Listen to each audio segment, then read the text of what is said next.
দীর্ঘ বিরতির পর অবশেষে জাতীয় দলের ক্যাম্পে যোগ দিয়েছেন বিশ্বকাপ জয়ী তারকা লিওনেল মেসি।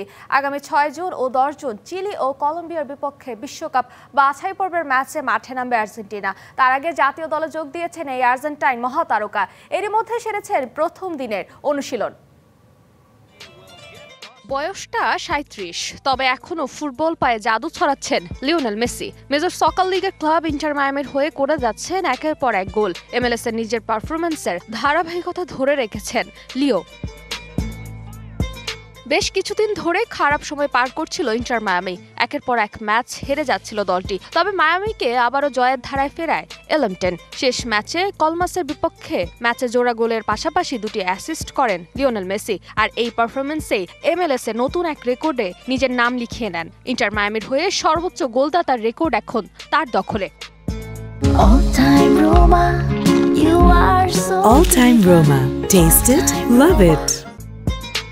লিওনেল মেসি সবশেষ আর্জেন্টিনা জাতীয় দলের সঙ্গে অনুশীলন করেছে 2024 সালের জুলাই মাসে। কোপা আমেরিকার কোয়ার্টার ফাইনালের আগে 25 জুন চিলির বিপক্ষে ম্যাচে চোট পান মেসি এবং পেরুর বিপক্ষে ম্যাচে পরে তাকে বিশ্রাম দেওয়া হয়।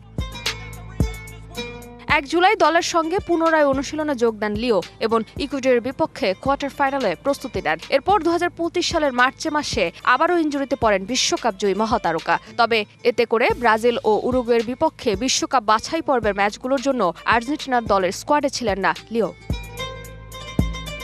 সেপ্টেম্বরে ভেনেজুয়েলা ও ইকুয়েডরের বিপক্ষে ম্যাচ দিয়ে বিশ্বকাপ বাছাই পর্বে যাত্রা শেষ হবে লিওদের। যদিও আরও আগেই বিশ্বকাপ খেলা নিশ্চিত করেছে বর্তমান বিশ্ব চ্যাম্পিয়ন আর্জেন্টিনা। 14 ম্যাচে 10 জয় ও 1 ড্রতে লাতিনের শীর্ষে এখন লিওর দল, 2-এ ইকুয়েডর ও 3-এ উরুগুয়ে। ফারজানা জাহান প্রিয়া, ডিবিসি নিউজ।